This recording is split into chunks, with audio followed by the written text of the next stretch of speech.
Parotta, rumali roti, tandoori roti, naan, samosa, momos, pizza, noodles ఇలా restaurant మెన్యూలో సగం వంటకాలు మైదాతో చేసినవే ఉంటాయి. అయితే డాక్టర్లు మాత్రం మైదాను వైట్ పాయిజన్ అని పిలుస్తున్నారు. నిజంగానే మైదా పిండి ఆరోగ్యానికి హానికరమా? ఇప్పుడు తెలుసుకుందాం. మైదా గోధుమలతో తయారైనప్పటికీ తెల్లటి రంగులో చాలా మెత్తగా ఉంటుంది. అలా ఉండటానికి దానిలో బెంజోయిల్ పెరాక్సైడ్, అలోక్సాన్ వంటి రసాయనాలను కలుపుతారు. ఈ రెండు రసాయనాలు కూడా చాలా ప్రమాదకరమైనవి.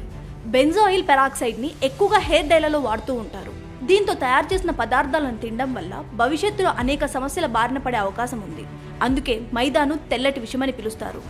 పౌష్టికాహార కోణం నుంచి చూసినా కూడా మైదా తినడం వల్ల ఎలాంటి ఉపయోగం లేదు. దీన్ని ప్రాసెస్ చేసి తయారు చేస్తారు కాబట్టి ఫైబర్, విటమిన్లు, ఖనిజాలు వంటివి ఏవి దీనిలో ఉండవు. కార్బోహైడ్రేట్లు అధికంగా ఉండి ప్రోటీన్లు చాలా తక్కువగా ఉంటాయి. అందుకే మైదాతో చేసిన ఆహారాలు తినగానే రక్తంలో చక్కెర స్థాయిలు పెరుగుతాయి. ఇది రోగనిరోధక శక్తిపై ప్రత్యక్షంగానే ప్రభావం చూపిస్తుంది.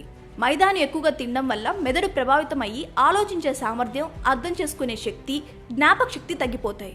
ఎముకలు బలహీనపడతాయి. మైదాతో మధుమేహం, అధిక రక్తపోటు, ఊబకాయం, గుండె జబ్బులు వచ్చే అవకాశం కూడా పెరుగుతుంది.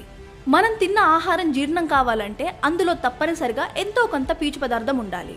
కానీ మైదాలో పీచు పదార్థం ఉండదు. కాబట్టి మైదా త్వరగా జీర్ణం కాదు.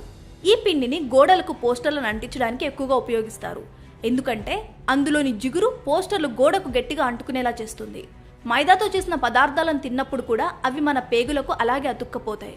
దాంతో వాటిలో క్రిములు ఉత్పత్తి అయి ఇన్ఫెక్షన్లు కలగజేస్తాయి. అవి ముదిరితే క్యాన్సర్ లాంటి ప్రాణాంత వ్యాధులకు దారితీస్తాయి. మైదా పిండి వల్ల కిడ్నీలో రాళ్లు కూడా ఏర్పడతాయి. అంతేగాక మహిళల్లో బ్రెస్ట్ సంబంధ సమస్యలు ఉత్పన్నమవుతాయి.